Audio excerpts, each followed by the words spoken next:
atin pong pagbubulay ng salita ng atin pong Panginoon. So, if you have your Bible, turn with me in the book of Psalms, chapter 34.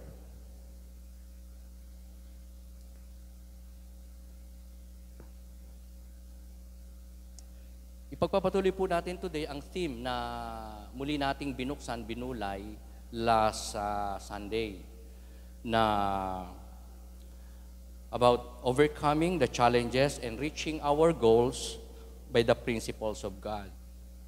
Part 2. Okay, so on this topic na pinamagatan ko na dangerous situation, allow me once again to read with you the remaining verses ng atin pong text last Sunday. At sa English version ko po, sisimulan na basahin. Ganito po nakasulat, sa verse 9 na po tayo magsimula, sapagkat yung verse 1 to 8 ay nabulay po natin last Sunday. Ang sabi po ng verse 9, Psalm 34, awit, kabanatang 34, talatang 9, Fear the Lord, you His saints, for those who fear Him lack nothing. The lions may grow weak and hungry, but those who seek the Lord lack no good thing. Come, my children, listen to me. I will teach you the fear of the Lord. Whoever of you loves life and desires to see many good days, keep your tongue from evil and your lips from speaking lies. Turn from evil and do good. Seek peace and pursue it. Verse 15, the eyes of the Lord are on the righteous, and His ears are attentive to their cry. The face of the Lord is against those who do evil, to cut off the memory of them from the earth. The righteous cry out, and the Lord hears them. He delivers them from all their troubles. The Lord is close to the brokenhearted and saves those who are crushed in spirit. A righteous man may have many troubles, but the Lord delivers him from them all. He protects all his bones, not one of them will be broken. Evil will slay the wicked, the foes of the righteous will be condemned. The Lord redeems His servants, no one will be condemned who takes refuge in Him. Ito po ang mga mapagpalang salita ng atin pong Panginoon. Napakita ko po sa inyo ang isang picture na naglalarawan po last Sunday ng isang tao na meron pong mga gustong ma-achieve in life, mga goals, at kaakibat ng pag-abot ng mga pangarap na ito, mga goals na to ay mga obstacles, mga challenges, mga difficult situation, even so dangerous experiences or experiences. At alam natin ang pakiramdam ng magtagumpay sa mga challenges of life. Alam natin ang glory na meron kapag ang isang napakabigat na sitwasyon, pagsubok, trials of life, problems, ay na-overcome sa liwanag kapangyarihan ng salita ng Diyos by the principle of God. At hindi sa makasanlibutang kapamaraanan, hindi sa pamagitan ng pandaraya, ng deception, hindi sa pamagitan ng pagdideviate sa kalooban o salita ng Panginoon. At ito po ay nakita natin sa buhay ni David sa ating passage na sa kabila na marami po siyang mga kaaway, at nabingit pa ang kanyang buhay talaga many times sa mga makapangyarihang tao, sa mga taong sa kanya ay talagang nagnanais na hindi lang makahuli kundi mapatay. Kaya many times si David ay tumatakas dahil sa pagtugi sa kanya, nagtatago at nasusukol. At sa panahon na siya po ay nasusukol, tila baga wala ng way out, wala na siyang kakayanan, walang tumutulong, wala siyang magagawa, meron po siyang mga ginawa. ang kalooban ng Panginoon, ang principles ng Panginoon, ang mga instructions ng Panginoon sa kanyang buhay in the midst of his dangerous situation, difficult situation, na naging daan para siya po ay ma-deliver sa panganib, sa matitinding mga pangailangan, mahimala na ang Diyos po'y kumilos sa kanyang buhay. At ang kanyang buhay ay naging kalugod-lugod sa ating Panginoon. Man din sa buhay ng maraming tao around him during his time. And even in our time, as we read this passage, as we study this passage, once again, ang kanyang buhay po ay nagsisilbing inspirasyon sa atin, encouragement sa atin, challenge po sa atin, at modelo and example po sa atin. Dahil kayo, ako, ay gaya rin ni David, nangangailangan po ng deliverance sa mga mabibigat na sitwasyon ng buhay, even dangers. Kung wala man ngayon, sooner or later, pwede tayo maka-experience ng dangers. And talagang bilang Kristiyano, hindi po talaga natin maiwawaksi na tayo po ay nanganganib talaga ang ating buhay. Kanino? Sa dyablo, kay Satanas, na ang pangunahing target at gustong maibagsak, maibulid sa kasalanan, manakawan, mawasak, mapatay, ay mga Kristiyanong kagaya po natin. Sabi mo sa katabi mo, target ka ni Satan. Target po tayo ng dyablo. Kaya, we really need these instructions. Nakita natin sa buhay ni David. Isinabuhay niya, nakalooban ng Diyos, kaya sa na-deliver sa dangerous situations. Great needs.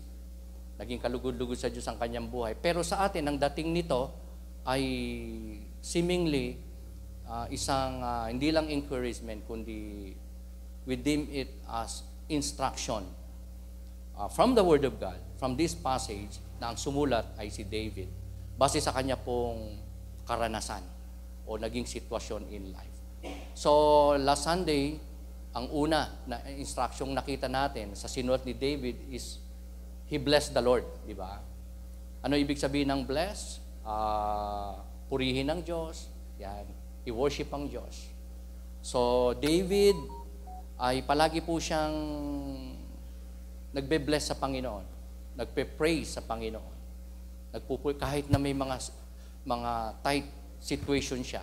At sinasama pa niya ang kanyang mga kasamahan, ang kanyang mga constituents, ang kanyang mga aides, ang kanyang mga kasundaluhan, sino man. Lalo na kapag sila ay nasa digmaan at nanganganib ang buhay. So, what God did is that God answered his prayer, provided his needs, delivered him from trouble, and protected him from danger.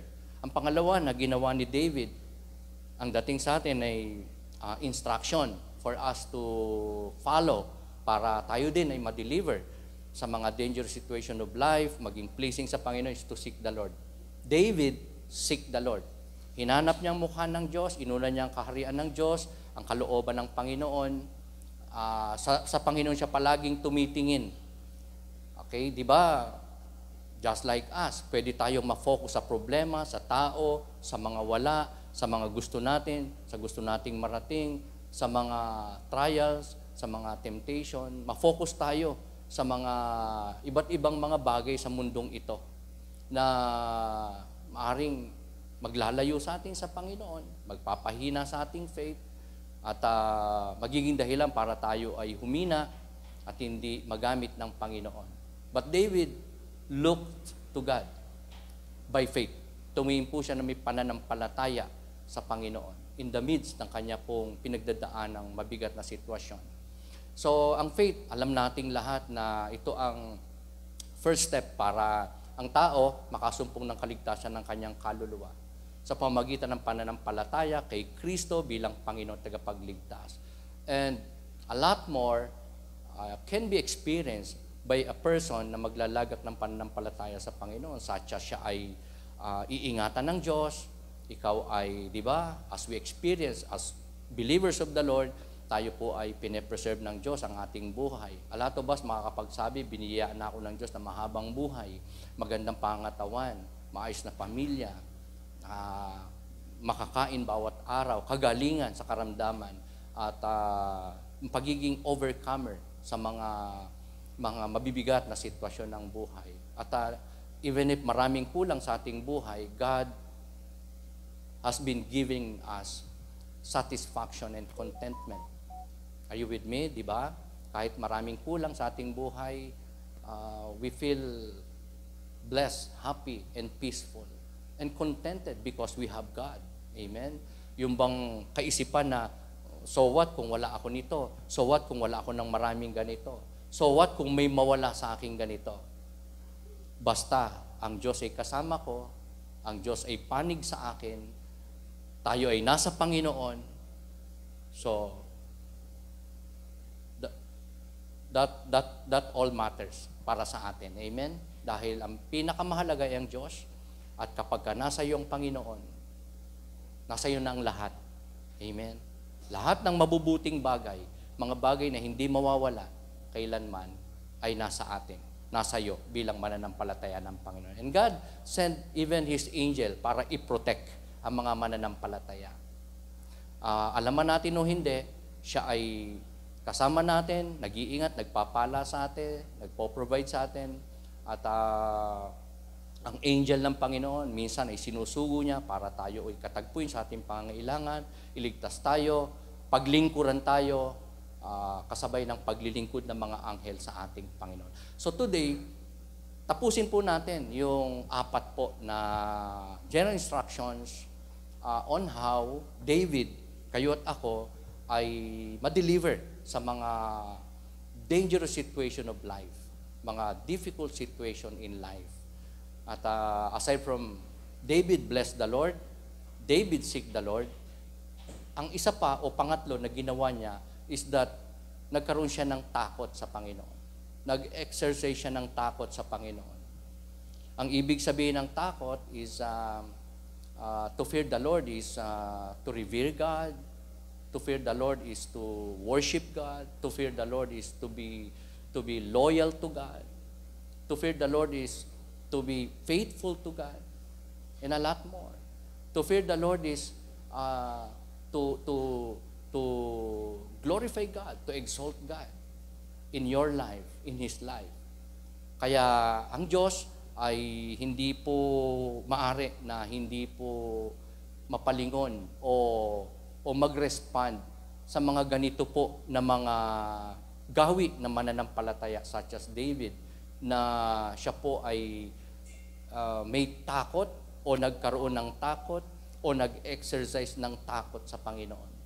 Takot sa Diyos na hindi para ibulid siya ng Diyos sa impyerno pag siya nagkasala o nag-deviate, kundi ang takot na ang Diyos maluwalhati niya sa kanyang buhay, magawa niyang kalooban ng Diyos in his dangerous situation, hindi ang mag-compromise, mag-deviate, magkasala, kundi ang masunod magawa ang kalooban, utos ng ating Panginoon. Na maipahayag niya, maipakita sa maraming tao ang kabutihan ng Diyos, kapangyarihan ng Diyos sa kanyang, mga ginawa ng Diyos sa kanyang buhay. That is to fear the Lord. No wonder ang Diyos po'y nag-respond sa kanya. Nag-provide ang Diyos ng lahat ng kanyang mga pangangailangan. So, ito po ay simpleng-simple, doable na paraan para ang Diyos ay katagpuin ang ating mga pangangailangan. Dahil nakita po natin to sa buhay ni David. Nung matakot siya sa Diyos, di ba, nagawa niyang wag magkasala, wag mag-compromise, magawa ang kalooban ng Diyos. And the Lord provided for all of his needs. So, yan ang sabi sa verse 9 ng ating passage. For the Lord, fear the Lord, you his saints, for those who fear him lacks nothing. Di ba, yan ang gusto natin, that we would be provided not just by anybody else around us, but especially God, na mag-supply ng ating Panginoon. So the secret, the instruction of God, of the Bible, is to fear the Lord. Sabi mo nga sa katabi mo, may takot ka ba sa Diyos? Natatakot ka ba sa Diyos? Tayo ba ay sumusunod sa Diyos? Naglilingkod sa Diyos? So sa mga nag-exercise ng fear of the Lord, ay sasa kanila, sasayo ang pangako ng Diyos. Isupply ang iyong pangangailangan. Magiging mabuti ang Diyos sa iyo kapag ka ikaw ay may takot sa Diyos, nag-exercise ng takot. A lot of people, mapapansin po natin, it seems to us, aminin man at hindi, parang hindi natatakot kay Lord dahil sumusuway sa kalooban ng Diyos. Ang ginagawa hindi kalooban ng Diyos. Hindi nag-exercise ng pananampalataya. May tight situation, may ginawang masama sa kanya, ang iginanti niya ay hindi mabuti kundi masama din. So, this is one way for blessings na maging mailap sa buhay ng isang mananampalataya. Gaya natin.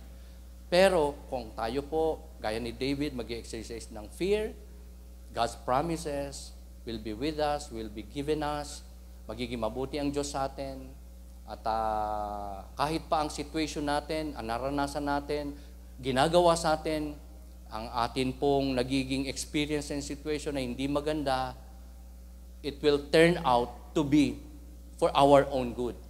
Kasi ang sabi ng Romans 8:28, for all things work together for good to those that love God, to those that fear God. All things work together for good.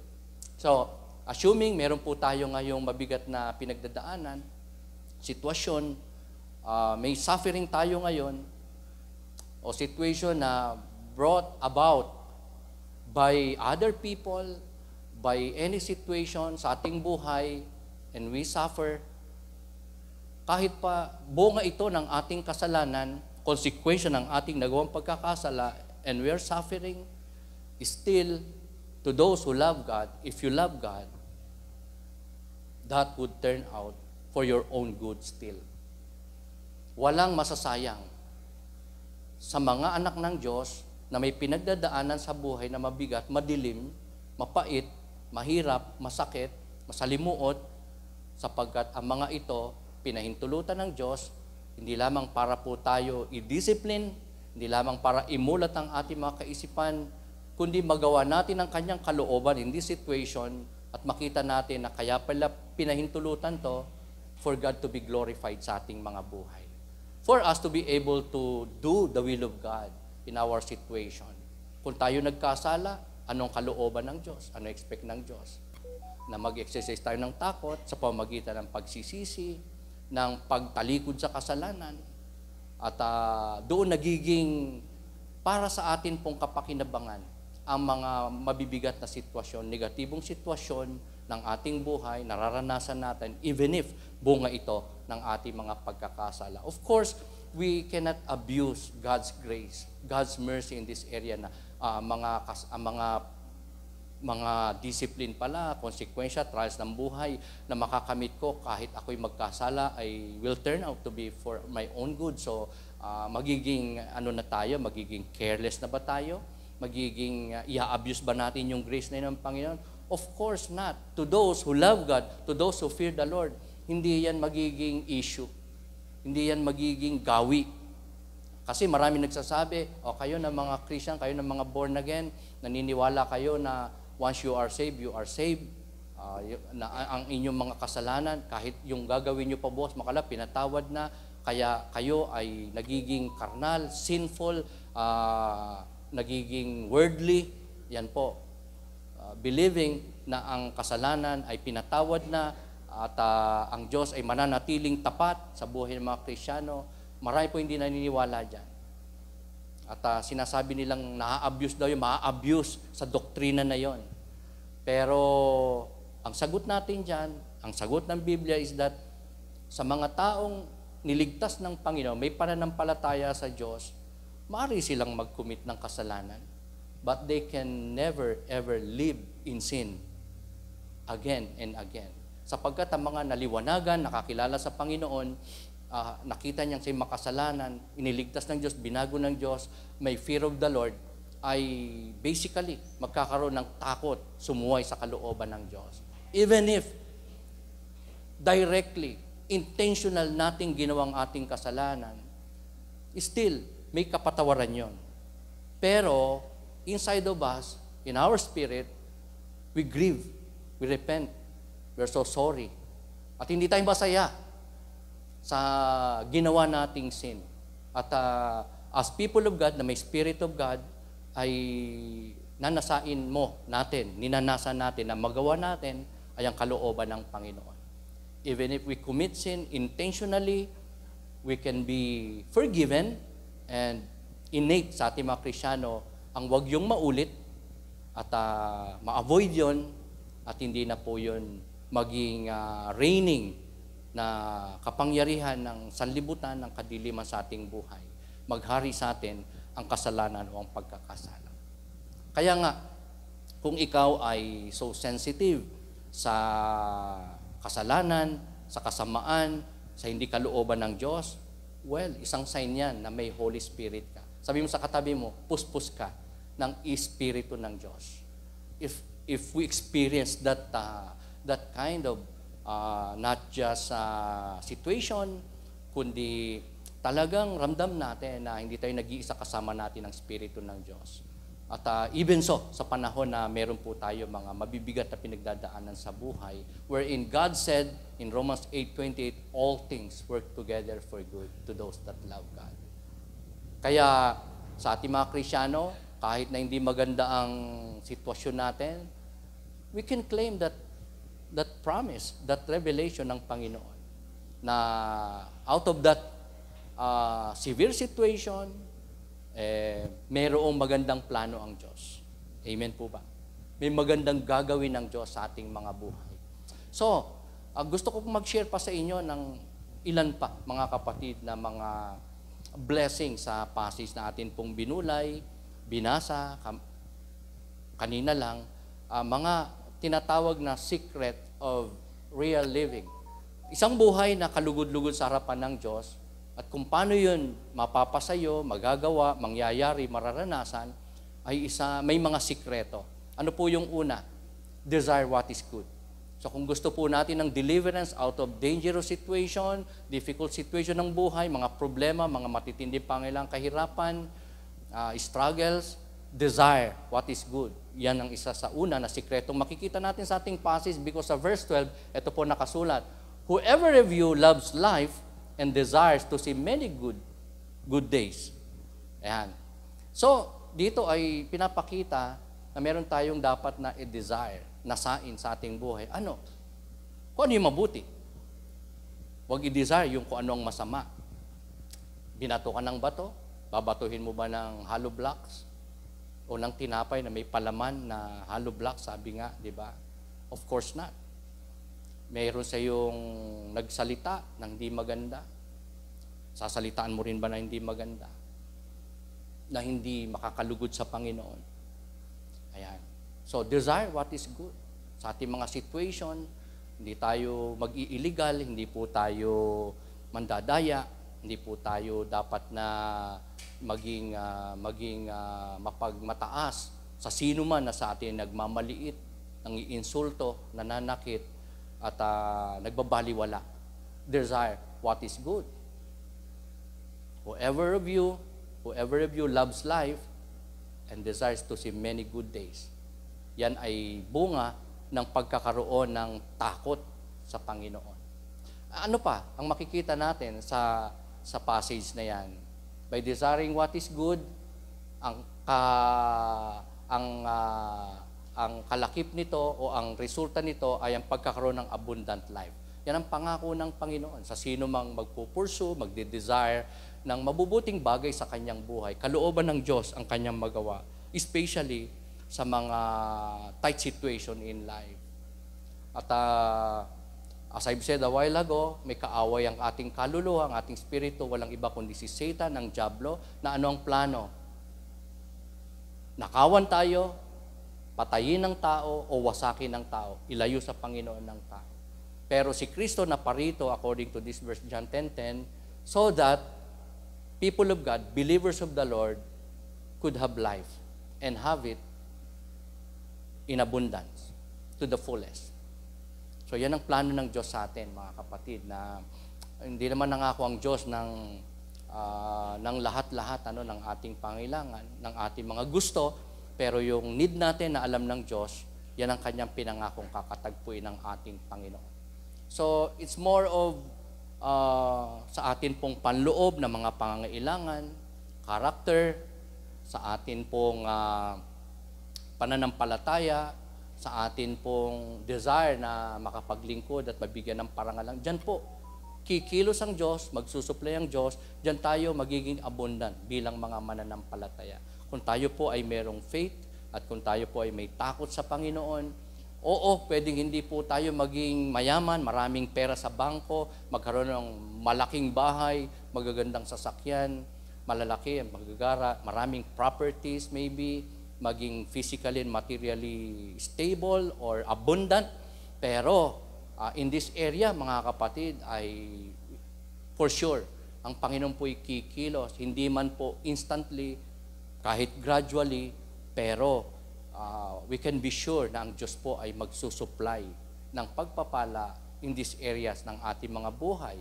Kagaya ng yung desire natin na patuloy na mapaglingkuran ng Diyos, masunod ng Diyos, mag-glorify ng Diyos sa ating buhay, kikilos po ang Diyos dyan. As long na nakikita ng Diyos ng ating puso, natatakot sa Kanya, binibless siya, sinisik siya, ang Diyos po ay kakatagpo.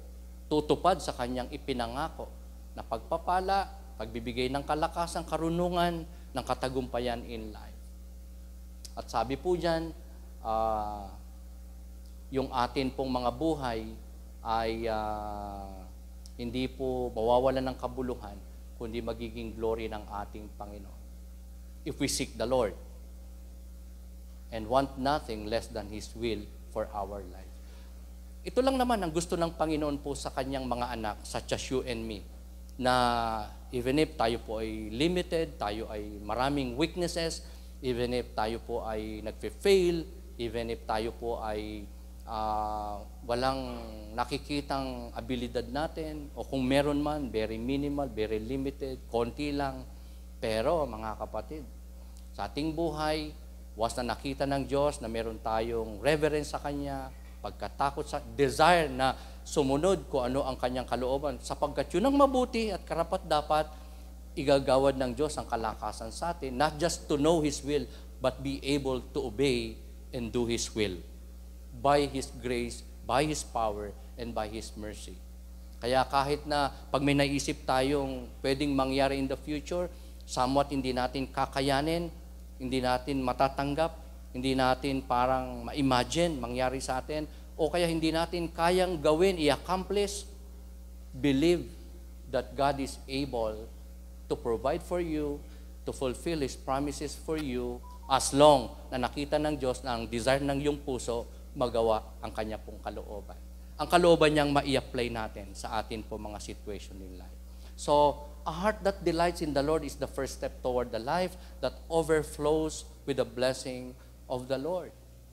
So, kung ang puso mo natin ay nagagalak sa Diyos, kung ang puso natin ay grateful sa Panginoon, tumatanaw ng utang na loob, kung ating puso ay ang pleasure ay nasa Panginoon, first and foremost, above and over anybody else and anything in this world na pwede nating pahalagahan, asamin, kung ang Diyos ang pangunahin, nasa pangunahing place ng atin pong puso, isip, damdamin, espiritu, mag-overflow ang blessing ng Diyos sa iyong buhay.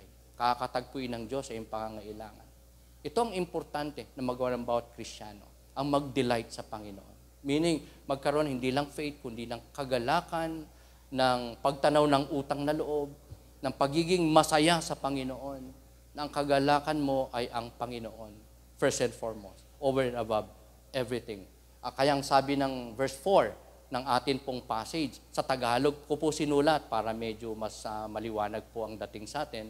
Sabi po sa verse 4, kayawi mo hanapin ang kaligayahan at ang pangarap mo'y iyong makakamtan. Ayan. So, apakaliwanag po, mga kapatid, na tayo may mga iba't ibang needs. May mga pangarap tayong gustong makamit in life. Ma-overcome na situation. Ma-deliver tayo sa troubles, burdens, dangerous situation of life. So, ang sikreto is ang Panginoon. And that is by way of desiring what is good. Ang isa pa is to speak what is true. Ang sabihin kung anong totoo, ang tayo hindi magsinungaling, ang tayo po pag nagsalita, maayos na salita, mabubuting salita, makabuluhang mga salita, hindi mga salitang walang kabuluhan, tungayaw, mura, o insulting words, unsavory words, hindi po ganun. So, speaking what is true is speaking the will of God, speaking the word of God, speaking what is right. At ang pag-iwas na makapagsalita ng masama sa kapwa, kahit pa may ginawa sa hindi maganda, ay mabuting bagay na gawin. Kalooban ng Diyos na hindi po tayo maging critical sa ating mga salita, hindi po tayo maging judgmental sa ating mga salita, hindi po tayo maging destructive sa ating mga salita, kundi tayo po ay maging pagpapala. When we spoke the word, kahit yan ay kasabihan lang o opinion lang natin, manapa kung salita ng Diyos ang atin pong sinasabi, tayo po'y makakaiwas sa kasalanan, sa tukso, sa masama, at sa pagiging unacceptable sa ating Panginoon. Man din sa tao ay magiging pagpapala po tayo. To speak the truth in love.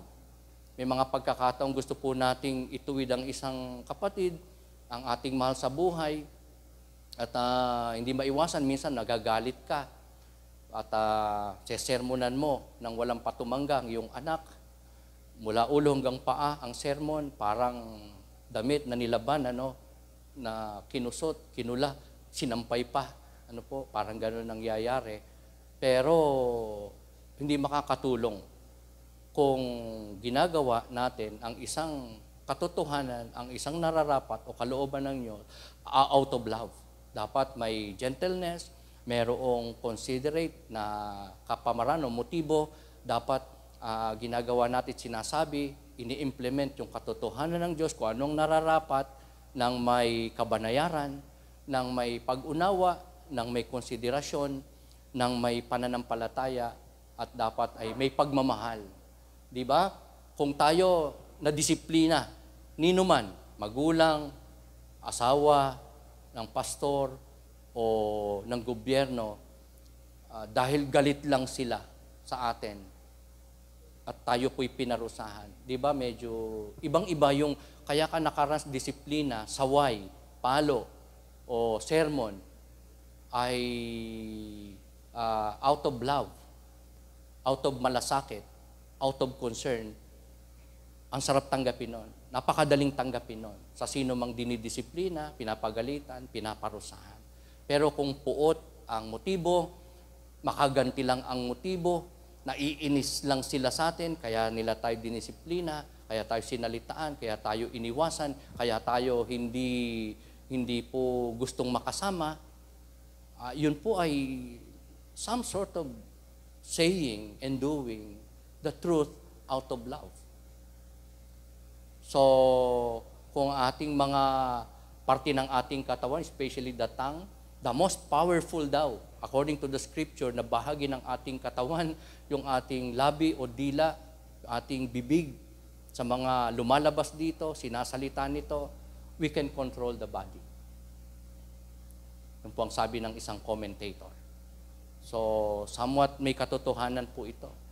Dahil makakaiwas po tayo sa anumang kontrobersya, sa sunog baga na pwede maging resulta ng isang salita lang, na parang isang spark lang, kumbaga sa apoy, pero nakasunog ng buong kagubatan, napakalawak na kabundukan. So, ganun po ang words. Dito po ay may picture na isang tao nagsalita ng hindi maganda, hindi out of love, hindi considerate na salita, hindi po ayon sa kalooban ng Diyos na salita, na parang nakakasakit, parang yung makakarinig ng kanyang word is parang sinasapak, hindi lang naipapamukha, kundi parang nasasaktan siya, hindi lamang physically, more so emotionally, mentally, nasakit, bunga ng salita na lumalabas sa bibig ng isang tao. Kapag kagalit, kapag ka nagawa ng masama, kapag ka may hinanakit, may sama ng loob, may unforgiving spirit, merong parang disgustment, merong hindi nagugustuhan. Ayan, it seems na ang salita ng mga ganung klaseng tao ay parang nakakapanakit talaga, nakakasakit. Buti nga dito, di ba, parang suntok lang Ang iba, pag nagsalita ng di maganda, talagang hindi lang may timo, may hiwa talaga, may tusok talaga. Kasi parang yung salita nila ay may kukumpara sa punyal, espada, o bladed weapon, o kaya palaso, o kaya isibat ang dating. Hindi po gloves lang. Di ba? Sino po sa atin naranasan makipag-boxing, may glove? O di ba? Hindi naman kasakitan. Compared sa talagang suntukang kamao sa kamao. Naranasan ko po yun nung kabataan ko. Sports lang po, boxing. Nahilo lang naman ako nung ako'y tamaan ng solid punch. Pero walang dugo, di ba? After a while, wala na rin. Kasi may glove eh. Pero yung salita na tila baga parang punyal, sibat, espada, okay, pana, sibat, palaso, talagang nagpe-penetrate yun. Hindi lamang sa isip, kundi sa puso. At devastating kadalasan ang resulta.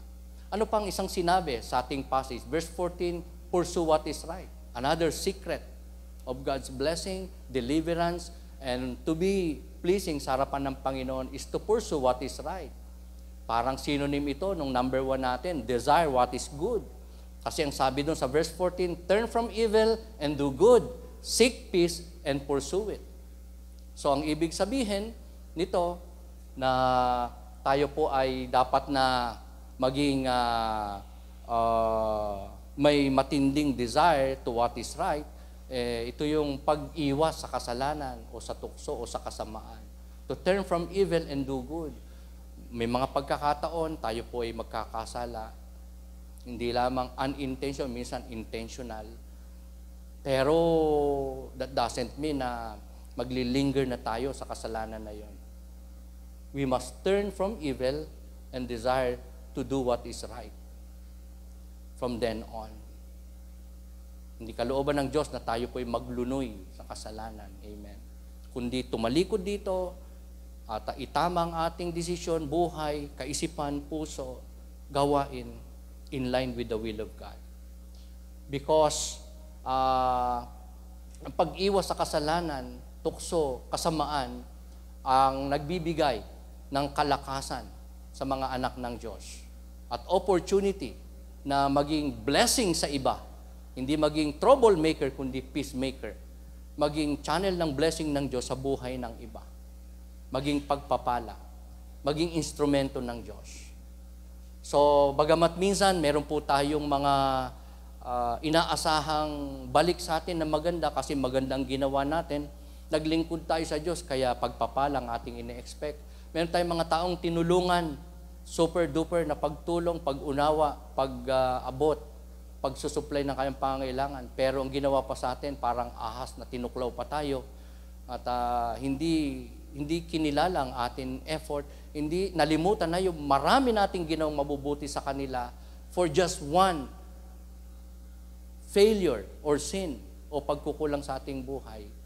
Pero as long as what you did is God's will, yun ang pinaka-importante. Kahit na sa buhay na to, hindi tayo mag-ani. Kahit sa buhay na to, hindi tayo magantihan ng utang na loob, ng tulong, ng magandang pagtrato. That doesn't matter. Sana makaya natin po yun. Hindi tayo madi-disappoint kapag yung mga taong inaasahan natin, kakampi natin, makakasama natin sa hirap at ginhawa, mauunawaan tayo o mapapatawad tayo o gagantihan tayo mabuti kasi naging mabuti tayo sa kanila. Sana makaya po natin na ito ay hindi maging disappointment. Ang isipin natin, ang ginawa natin, kalooban ng Diyos. At least nagawa natin ang kalooban ng Diyos sa kanilang mga buhay. Gantihan man nila at hindi, i-recognize man at hindi, pasalamatan ka man at hindi, maging grateful man sila sa iyo at hindi. Ang importante, may nagawa kang mabuti, especially kalooban ng Diyos sa kanilang mga buhay. Sa ministry natin, paglilingkod sa payong ganyan po, mga kapatid. Minsan, hindi po talaga tayo makakatanggap ng reward, o award, o recognition. May mga panahong delay lang naman ang reward at blessing ng Diyos sa ating buhay. At minsan nga dumadating sa panahong di natin ine-expect. Pero as long na sumunod tayo sa kalooban ng Diyos, yun ang importante. Amen? Na please natin ang Diyos. Are you with me? Nakapaglingkod tayo sa Panginoon. Ang nagawa natin ay right, good, at hindi po ang ipinagbabawal ng atin pong Panginoon. Ang isa pa po is expect what is best. Yan po yung isa pang makikita natin na sikreto. Ang pagkakaroon ng takot sa Diyos, ang umasa tayo sa mga mabubuting bagay. Okay, medyo ano po ito, inline po ito sa Romans 8:28 nang sabi, all things work together for good. Diba? We can expect best out of the severe trials, trying moments, difficult situation, kahirapan ng buhay, dangerous situation, we can expect what is best. As long as we obey God's principle, as we apply God's word, as we obey His commandments, we can expect what is best. Kasi sa verse 15 and 16, ito po nakasulat. If I may read again sa English. The eyes of the Lord are on the righteous, and His ears are attentive to their cry. The face of the Lord is against those who do evil, to cut off the memory of them from the earth. So ang mata raw ng Diyos ay nakafocus sa mga matuwid, sa mga mananampalataya. Tingnan mo yung katabi mo, matuwid yan. Kahit mukhang liko, ano po. Matuwid ang lahat ng mga may pananampalataya sa Diyos. At ang mata ng Diyos, kung meron man siyang literal eyes, wala naman talagang literal eyes ang Panginoon. Ang ibig lang sabihin, ang kanyang mind, ang mind ng Diyos, ang heart ng Diyos, ang pabor ng Diyos, nasa mga mananampalataya. Kagaya mo, kagaya ko, kagaya natin, mga kapatid. At ang sabi pa dyan, ang tenga daw ng Diyos ay attentive. Saan? Sa daing, sa hiling, sa panaghoy, sa pag-iyak ng mga righteous, ng mga anak ng Diyos, ng mga believers. Kaya maganda yung palaging sa Diyos, nakikipag-commune, nakikipag-usap, nagpe-pray. Napakaganda na in any situation natin, pag mabuti ang situation, makipag-commune kay Lord in thanksgiving, in praises. Pag hindi, immediately come to God. Saan ka man naroroon with intercession, ng paghiling, ng pagre-request. Kasi ang resulta niyan is yung mata ng Diyos, mapofocus sa iyo, yung tenga niya magiging bukas sa iyo. Ayan. Para bang, halimbawa, yung anak mo, ayan, si Migs, biglang pagdating mo, Brother Kiko, bigla kang inabutan ng tsinelas. Pagod na pagod ka pa. Hinubaran ka ng sapatos. Tapos inabutan ka ng bimpong mainit-init para medyo ma-relieve ang iyong kapaguran. Tapos pinaghain ka pa ng napakasarap na almusal o hapunan. At hindi niya yung ginagawa palagi or madalas. Di ba? Parang mapapalingon ka sa kanya. Ba? Ano ginagawa mo? Pinaghahain ko po kayo. Ayan. Di ba? Mapapatingin ka talaga. Baka kahit na ultimo pera mo na lang, baka madukot mo at ibibigay mo bilang reward. Ang Diyos po natin ay ganyan. Pag nakita niya ng kanyang mga anak, may ginagawa na kalooban niya, lalo pat may struggle in that area to do the will of God, pero nagawa mo yon, ang mata ng Diyos ay mapapapaling talaga sa'yo. Mapapatingin, mapapalingon talaga. Di ba ganyan tayo, pag may tao tayong nakita na may ginawa na unusual, hindi ordinary, noon lang natin nakita. Di ba? Parang mapapalingon ka talaga na mapapabalik ang tingin mo talaga sa, klase ka ngayon ganda na gawa mo na yun di ba? So, the eyes of the Lord are on the righteous. Hindi pwedeng hindi ma-focus sa iyo, mata ng ang tenga ng Panginoon sa iyo.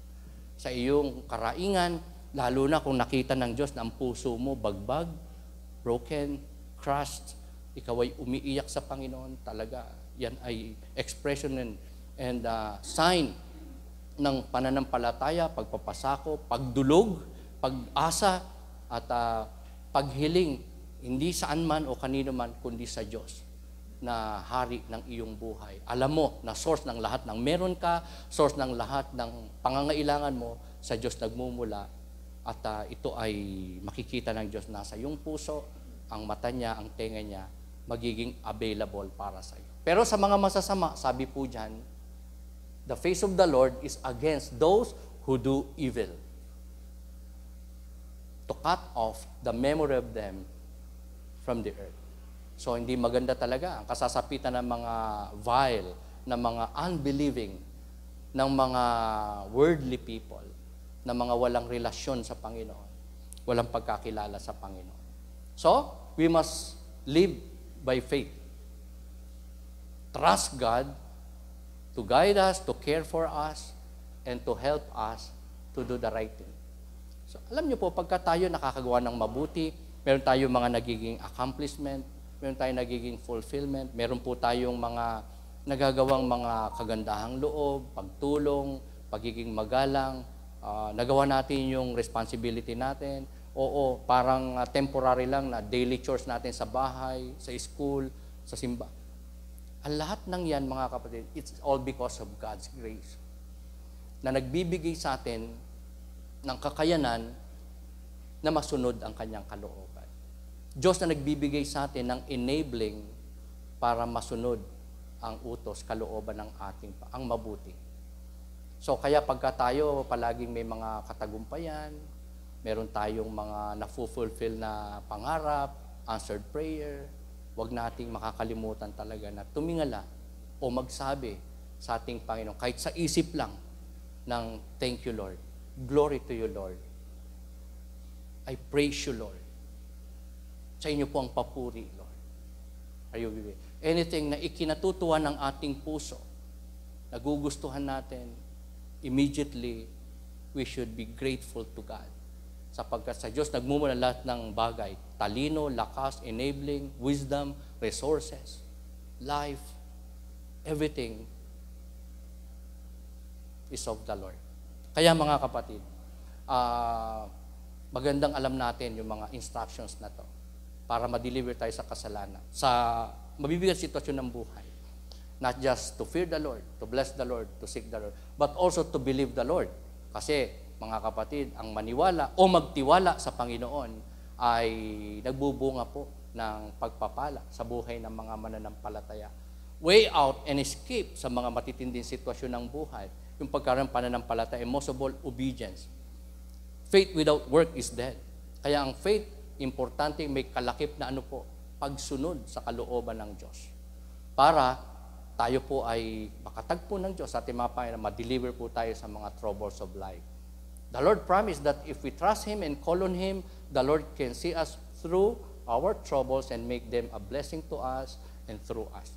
So ang buhay po natin magiging worthwhile, magiging glory of God, magiging blessing sa iba kapag ka po tayo ay naniniwala at nagtitiwala sa ating Panginoon. So bagamat mahirap pong gawin yan, lalo na kapag ka may mga mabibigat na sitwasyon ng buhay, di ba? A lot of people, even Christians, naiirita agad, nagagalit, nagsasalita ng hindi maganda, nagde-decide ng hindi appropriate, di po ba? Pero iba kapag ang in-exercise natin, especially in the midst of our trying moments, ay pananampalataya at pagsunod sa kanyang kalooban. Ito po'y mangangahulugan tayo, hindi lang pagpapala po sa atin, kundi magiging pagpapala sa iba. Hindi tayo magiging burden ng iba. Hindi po tayo magiging katitisuran ng iba. If ever meron po tayong mga magawang kasalanan, meron po tayong masaktan, meron po tayong mga maging inconsistencies, as long as we repent and willing to turn from our sin, the Lord will be with us. The Lord will be gracious to us.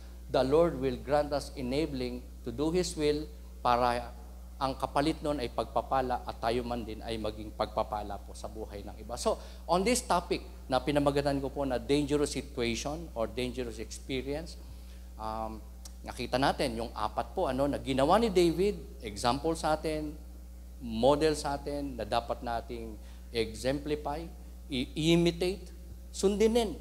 Palagi nating masunod, pag sumakitang masunod, nang sa ganon, tayo po ay ma-deliver sa ating mga mabibigat na sitwasyon, magiging problema o kinapapalo mga sitwasyon at tayo po ay maging kalugod-lugod sa harapan ng ating Panginoon. So the emphasis that I would like to leave with you today on that topic, dangerous situation, is that God is near near us when our hearts are broken and our spirits are crushed. He is able to redeem us from our troubles. So this boils down once again to having faith in God. And most of all, in doing God's will in every area ng ating buhay. Kahit na meron po mga mabibigat na sitwasyon, ang masud magawa natin ang kalooban ng Diyos. Siya magiging malapit sa atin na mga makikita niyang ang puso, bagbag, basag, contrite, humble, submissive sa kalooban ng ating Panginoon. Kahit na po tayo ay afflicted, kahit na po tayo persecuted, kahit na po tayo ay pinagkakaitan ng ating karapatan, pribilehiyo, kahit na tayo po'y binabaliwala, kung ang magagawa natin kalooban ng Diyos, marami po na mga blessing ang dating sa ating buhay. Hindi lang po kaligtasan, kundi redemption, deliverance, healing, kapayapaan, abundance in life, an abundant life ay kaya ipagkaloob ng Diyos sa atin. As long na makita niya ang atin po mga puso ay nakatuon sa Kanya, puso na ang nakaluklok ay ang Panginoon, puso na ang naghahari ay salita ng Panginoon, Espiritu ng Diyos. So God is near us when our hearts are broken. So kaya kanina umaga may nasabihan ako na maganda yung tayo ay nasisiphayo minsan, tayo ay nababagbag, tayo umiiyak, tayo ay basag. Kasi hindi lang tayo na-ventilate. Amen? In our feelings, kundi nakikita ng Diyos ang ating kapakumbabaan, pagsusumamo, ang ating pagpapasakop sa Kanyang maigi na yung, di ba, ikaw ay basag kaysa sa buong-buo na parang may overconfidence, may pride, may katigasan, di ba? Di ba? Naranasan na ba natin na maging matigas ang puso natin sa tao, sa Diyos, sa kalooban niya? Di ba? Talagang hindi tayo tatabla ng kahit sigurong sermon o prayer, intercession. Amen. Pero kapag tayo nakaranas ng ganito pong kalagayan, puso, basag, submissive, teachable, crushed, broken, at pusong ipinofocus sa Panginoon in worship, in blessing Him, in seeking Him, in trusting Him, in believing in Him, dito po tayo hindi pababayaan ng ating Panginoon. Pagpapalain, di-deliver, susuprang pangangailangan, at gagamitin for His glory. Can we say amen? Tayo po'y tumayo, mga kapatid. We can sing a song na maging meditation nawa ng atin pong puso. Because lahat po tayo, just like David, ay dumadaan sa mga mabibigat na sitwasyon ng buhay. Kung saan minsan hindi natin alam ang ating gagawin o kaya ang nagagawa natin na hindi nakalooban ng Diyos. And we need God's grace in this area. We need God's Spirit. Hindi lang tayo ma-remind sa principles of God, kundi magkaroon tayo ng enabling sa kalooban ng ating Panginoon. We thank God na meron tayong nalalapitan, lalo na sa panahon ng atin po mga matitinding pangangailangan. May Diyos nagmamahal sa atin, hindi magpapabaya sa atin, hindi mag-iiwan sa atin. Iwan ka man ng lahat, pero ang Diyos hindi ka iiwanan at hindi ka pababayaan. Itong pangako ng ating Diyos hindi nagsisinungaling, mahimala, makapangyarihan, napupuno ng biyaya at awa.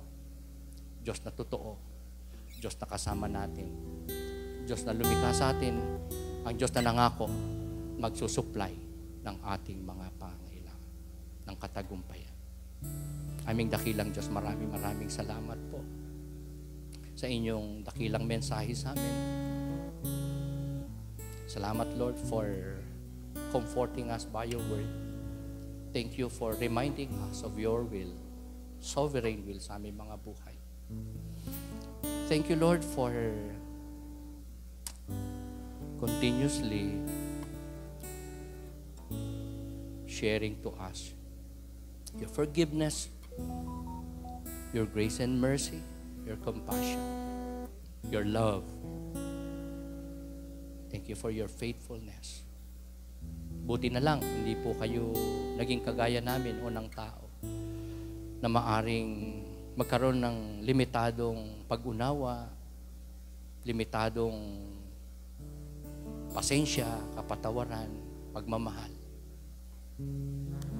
We thank you, Lord, for who you are sa aming mga buhay. We're so grateful for what you have done for us, especially on the cross. Even so, sa mga mabibigat na sitwasyon ng aming buhay, kung saan naranasan namin kayo, ang deliverance, naluwalhati namin kayo sapagkat ang nagawa namin ay ang inyong pong principles at kalooban. Forgive us. We also lift to you our brothers and sisters na hindi po namin kasama ngayon. You know them completely. Alam niyo po ang kanilang situations. Alam niyo po ang kanilang pinagdadaanan. And we pray na masunod po nila ang inyong kalooban sa kanila pong mga iba't ibang sitwasyon right now.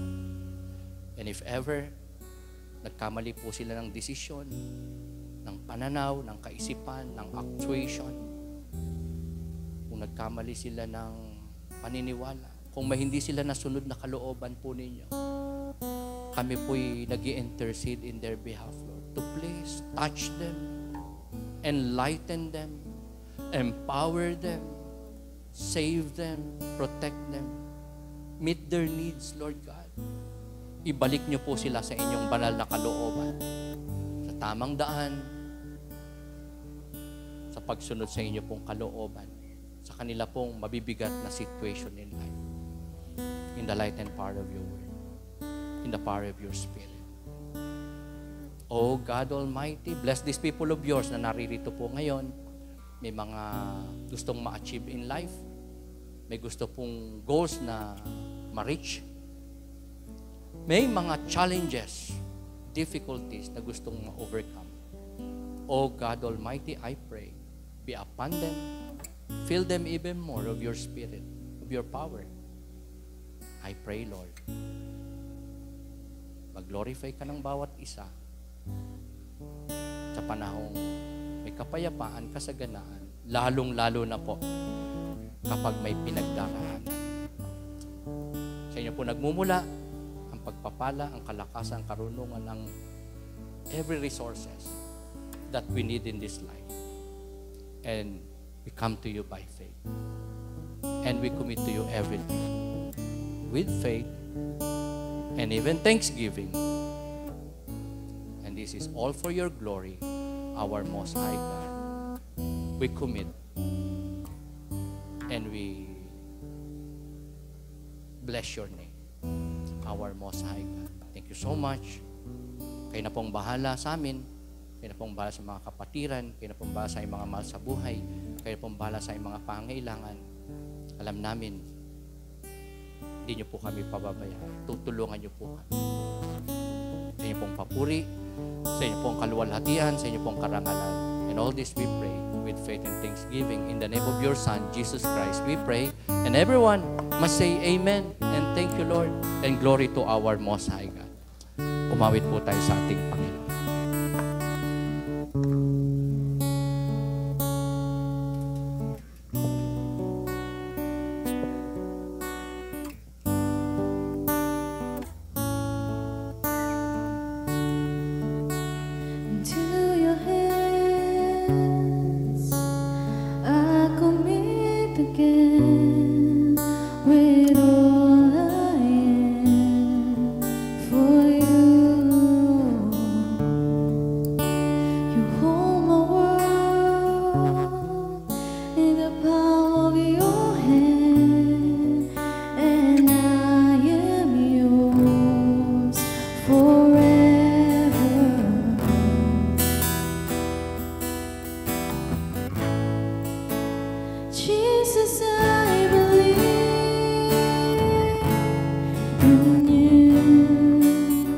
Jesus, I belong.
reason that I sing with all I am.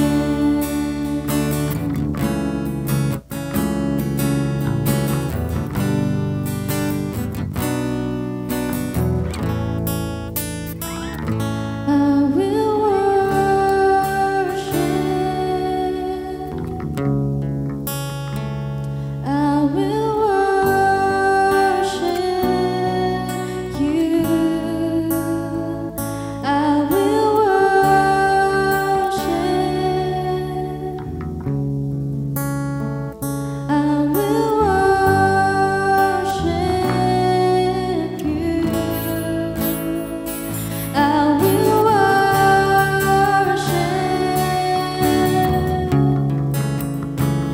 I will worship you. I will worship.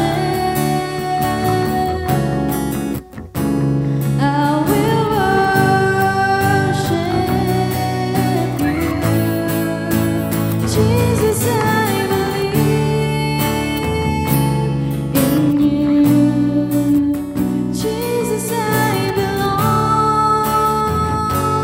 to you. You're the reason that I live, the reason that I sing. Jesus, I believe in you. Jesus, I belong to you. You're the reason that I live, the reason that I sing with all I am. You're the reason that I live, the reason that I sing with all